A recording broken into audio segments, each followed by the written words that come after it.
Welcome back to M.R. Recaps, The White Lotus Season 3, Episode 4, Hide and Seek. This episode starts with Belinda calling her son who will be visiting soon. Gaitok is given more responsibility by being allowed to carry a gun after the robbery.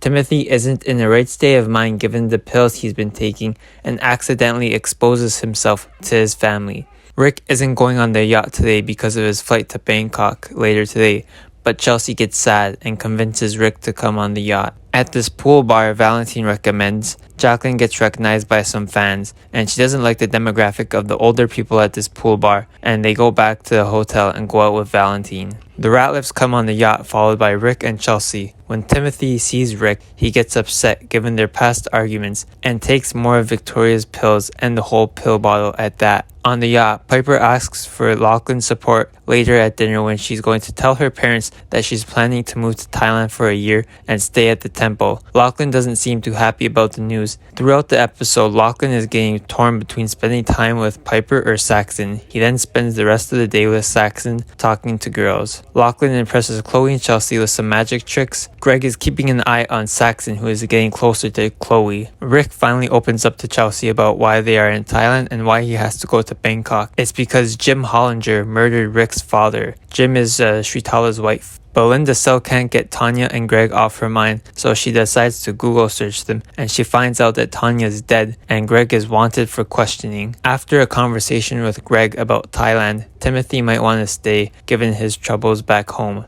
Lachlan and Saxon stay on the boat. Piper's not happy as he was supposed to support Piper when she told her parents. Rick and Chelsea argue about Rick leaving for Bangkok to kill Jim. Rick leaves and Chelsea stays on the boat. While Jacqueline, Lori, and Kate are looking for a bar, they end up in the middle of a water gun fight with the local kids. They escape and arrive at a bar with Valentine and his two friends, Alexei and Vlad. Piper, Timothy, and Victoria have dinner. Victoria continues to praise Timothy about being a stand-up guy and honest. Timothy leaves dinner briefly and he demands his phone back from Pam. Timothy is overwhelmed with the messages he's gotten and learns that his business partner Kenny is cooperating with the FBI. Timothy is going to have to plead guilty to embezzlement and fraud, and he's going to lose everything and he'll be going to jail. Meanwhile, things are going good for Gaitok, as him and Mook have their first date planned for tomorrow, and she visits him before her performance in a nice pretty dress, and they go on a walk, and Gaitok left his gun on the desk. As Timothy is walking by, he then sees Gaitok's gun unattended and takes it. Pam stops Tim and asks for it back. Tim thinks she meant the gun, but she was referring to his phone. Relieved, Tim gives it back. To close off the episode, we see Greg is suspicious of Belinda and stalks her and her son's social media pages. The end. Thank you everyone for watching. I really do appreciate it. Make sure you let me know your thoughts on the video and episode down below. And also make sure to like and subscribe as I will be recapping the next episode next week.